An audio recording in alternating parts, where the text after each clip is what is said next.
باللہ من الشیطان الرجیم بسم اللہ الرحمن الرحیم کتب علیکم اذا حضر احدکم الموت ان ترک خیرا الوصیۃ للوالدین والاقربین بالمعروف حقا علی المتقین صدق اللہ العظیم۔ فرض کیا گیا ہے تمہارے اوپر اذا حضر جب حاضر ہو احدکم الموت تم میں سے کسی کے پاس موت ان ترک خیرن اگر چھوڑا ہے اس نے مال الوصیت ہو وصیت فرض کی گئی ہے للوالدین والدین کے لیے والاقربین اور رشتہ داروں کے لیے بالمعروف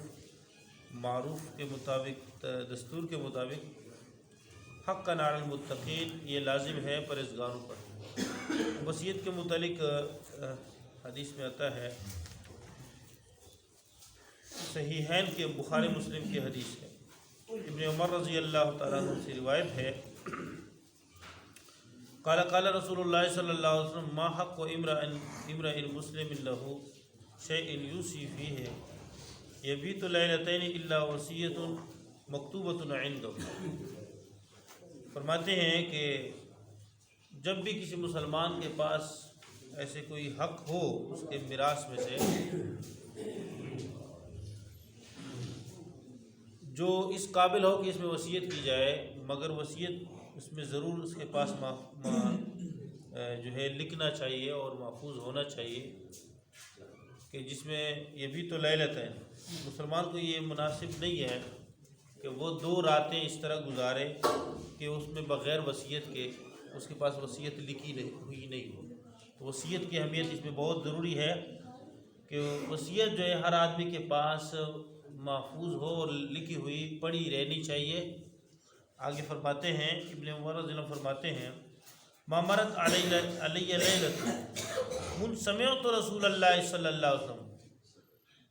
میرے اوپر ایک رات بھی ایسے نہیں گزری جب تک میں نے اللہ کے نبی صلی اللہ علیہ وسلم سے یہ حدیث سنی ہے کہ وصیت ضرور آپ کے پاس ہونی چاہیے، یقول ذلک الا وعندی وصیتی، مگر میرے پاس میری وصیت ضرور لکھی ہوئی پڑی ہے، لکھی ہوئی میں نے رکھی ہے۔ میں نے جب اللہ کے نبی صلی اللہ علیہ وسلم نے سے یہ سنا کہ 2 راتیں ایسی نہیں گزرنی چاہیے کہ جب تک آپ کے پاس وصیت آپ نے رکھی نہ ہو اور آپ کے پاس اتنا مال ہو جس میں وصیت یا آپ کے پاس یعنی آپ کے اوپر کس کے حقوق ہو جس کے متعلق آپ کے اوپر وصیت ضروری ہو، تو 2 راتیں نہیں گزرنی چاہیے مگر آپ کے پاس وصیت آپ کی ہونی چاہیے۔ میرے بھائی اس میں بہت اہمیت ہے، اور وصیت میں ہم جو ہے محرومی کسی کو محروم بھی نہ کریں، اس کے متعلق ہر انسان کے پاس جو ہے ان کے اعمال کی ایک تو حقوق اللہ ہے، حقوق العباد ہے، حقوق العباد کی وصیت بہت اہم ہے۔ یعنی اگر آپ کے اوپر کسی کے قرض ہیں اور آپ وصیت نہ کرو اور آپ کے ورثاء کو معلوم نہیں ہے تو وہ جو ہے اس کا قیامت کے دن آپ کو مواخذہ ہوگا۔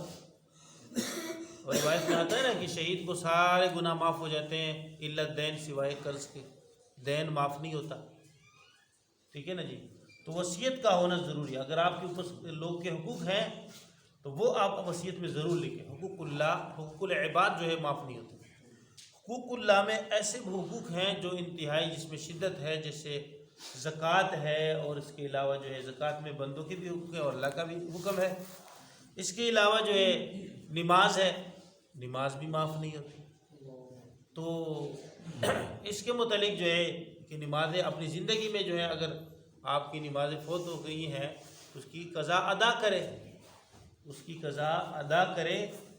یہ نہیں کہ آپ جو ہے نماز کے ترک سے توبہ کرے پھر نمازیں معاف ہوتی، ترک نماز سے تو توبے سے معاف نہیں ہوتے، توبے سے گناہ معاف ہو جائیں گے، نمازیں معاف نہیں ہوتی، نمازیں آپ کو ادا کرنی پڑے گی، نمازیں آپ کو ادا کرنی پڑیں گی۔ غزوہ خندق میں نبی صلی اللہ علیہ وسلم سے جو نمازیں رہ گئی تھی تو نبی صلی اللہ علیہ وسلم نے بدعا کی کافروں کے لیے، یا اللہ ان کے قبروں کو آگ سے بھر دے،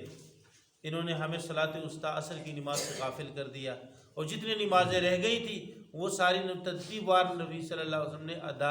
قضا جو ہے ادا کرائی اللہ کے نبی صلی اللہ علیہ وسلم۔ تو کئی ایسی کوئی حدیث نہیں ہے جس میں یہ واضح ہو کہ آپ نماز کے چھوڑنے کے بعد آپ توبہ کریں تو آپ کی نمازیں معاف ہو جائیں، ٹھیک ہے جی۔ تو حقوق العباد بھی اور حقوق اللہ بھی، ان کی سب کی ادائیگی ضروری ہے، تو وصیت آپ کے پاس ضرور ہونی چاہیے، یہ جو ہے حدیث پاک میں ہے۔ اس کے علاوہ فرماتے ہیں کہ تفسیر ابن کثیر یہ میرے پاس ہے، اس میں نقل کرتا ہوں، تفسیر یہ صفحہ 388 پر ہے۔ یہ فرماتے ہیں، ابو ہریرہ سے روایت ہے، فرماتے ہیں رسول پاک صلی اللہ علیہ وسلم نے فرمایا، ان رجل لیعمل بعمل اہل الخیر 70 سنۃ، ایک آدمی نیک لوگ کا عمل کرتا ہے، اور وہ نیک ہوتا ہے جو نیک لوگ کا عمل کرے گا، تو 70 سنۃ، کتنے سال؟ 70 سال وہ نیک لوگ کا عمل کرتا ہے۔ فإذا اوصى خاف في وصية فيختم له بشر عمله فيدخل النار، فرماتے ہیں پھر وہ وصیت کرتا ہے ایسی وصیت جو کیا ہوتا ہے، وہ وصیت اس کے متعلق خوف کی جاتی ہے، اور وہ وصیت شر کا ہوتا ہے، وہ خیر کا وصیت نہیں ہوتا، تو اس کا خاتمہ بھی شر ہو جاتا ہے۔ وصیت گناہ کا کرتا ہے تو اس کا خاتمہ شر کے ساتھ ہو جاتا ہے، اور وہ جہنم چلا جاتا ہے۔ فیدخل النار، وہ کہاں چلا جاتا ہے بھائی؟ جہنم میں چلا جاتا ہے، بری وصیت کی وجہ سے، شر وصیت کی وجہ سے۔ ان رجل لیعمل بعمل اہل الشر 70 سنہ، ایک آدمی ایسا بھی ہوتا ہے کہ 70 سال وہ برے لوگوں جیسا عمل کرتا ہے، یعنی مسلمان کے متعلق یہ حدیث ہے، مسلمان ہوتا ہے تو وہ اہل شر کی طرح وہ عمل کرتا ہے، فیعدل فی وصیت، پھر وہ جو ہے کیا کرتا ہے، اپنی وصیت میں وہ وصیت کر لیتا ہے، اور وصیت میں وہ کیا کرتا ہے، عدل کرتا ہے، فیعدل فی وصیت، عدل کا کام کرتا ہے، اور خیر والا وصیت، ایسی وصیت کرتا ہے جس میں وہ ظلم نہیں کرتا، عدل والی، سب کو حقوق کو ان کے حقوق دیتا ہے، ان کے حقوق بیان کرتا ہے کہ ان کو اتنے حقوق دیے جائیں جو اللہ تعالیٰ کا حکم ہے، فیختم لہ بالخیر، فرماتے ہیں۔ تو اب یہ دیکھو نا جی، فرماتے ہیں بخیر عمل ہی، اس کا خاتمہ کیا جاتا ہے خیر عمل کے ساتھ، فیدخل الجنت، اور وہ آدمی جنت میں داخل ہوتا ہے۔ بڑی بات ہے میرے، ایک آدمی 70 سال برے لوگوں جیسا عمل کیا ہے، لیکن وہ وصیت کرتا ہے اللہ اس کے رسول کے حکم کے مطابق کرتا ہے، اللہ کی رضا والی وصیت کرتا ہے، اور عدل والی وصیت کرتا ہے، اس وصیت کی وجہ سے اللہ تعالیٰ اس کو جنت میں بھیجتا ہے۔ اور ایک آدمی جو ہے 70 سال جو ہے اچھا عمل کرتا ہے لیکن وصیت غلط کرتا ہے، تو وہ کہاں چلا جاتا ہے؟ وہ جہنم چلا جاتا ہے۔ اللہ تعالیٰ ہم سب کی حفاظت فرمائے۔ اور یہ کل کی جو حدیث ہے، نبی صلی اللہ علیہ وسلم نے فرمایا، اللہ تعالیٰ نے قد آت اللہ، ان اللہ قد آتا کل ذی حق حقہ فلا وصیۃ لوارث، اللہ کے نبی صلی اللہ علیہ وسلم نے فرمایا اللہ نے ہر حقدار کو اب حق دیا ہے، اب کسی وارث کے لیے وصیت نہیں ہے۔ فرماتے ہیں کہ یہ حدیث جو ہے اخبار احاد میں سے ہے، یہ حدیث جو ہے سندن، امام شافعی رحمۃ اللہ علیہ فرماتے ہیں یہ حدیث سندن ضعیف ہے، سندن کیا ہے؟ ضعیف ہے، لیکن جمہور کے قبولیت کی وجہ سے اب یہ حدیث مضبوط ہو گئی ہے، اور یہاں تک پہنچی ہے کہ یہ وصیت کی آیت کے لیے ناسخ ہو گئی۔ نبی صلی اللہ علیہ وسلم نے فرمایا کہ ہر وارث کے لیے اللہ تعالیٰ نے اب حق مقرر کر دیا ہے، فلا وصیۃ لوارث، اب وارث کے لیے کوئی وصیت نہیں۔ اس سے بھی پتہ چلتا ہے کہ ایسی حدیث جو سندن کمزور ہو لیکن قرآن پاک میں اس کی تائید ہو، جمہور علماء کرام اور زمانہ در زمانہ جو ہے لوگ اس کو قبول کرے، تو وہ حدیث جو ہے اس کو سند کو نہیں دیکھا جائے گا، حدیث کے جو ہے اس کی قبولیت کو دیکھی جائے گی کہ ہر زمانے والے لوگ جمہور نے اس کو قبول کر دیا ہے۔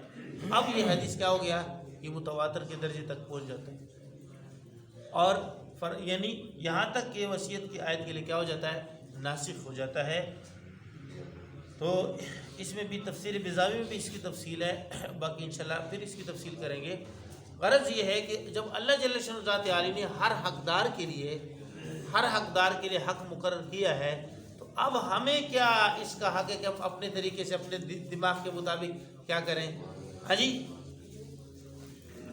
بچیوں کے لیے وصیت کریں، ہاں جی، اور اللہ نے بچیوں کا حصہ مقرر کیا ہے، اس کا مطلب اللہ کے مقرر کردہ حصوں پر ہم راضی نہیں ہیں، اور بچوں میں میراث تقسیم کریں، بیٹوں میں میراث تقسیم کریں، لڑکوں میں میراث تقسیم کریں، اور اپنی لڑکیوں کے لیے کیا کریں؟ وصیت کریں۔ مطلب یہ ہے کہ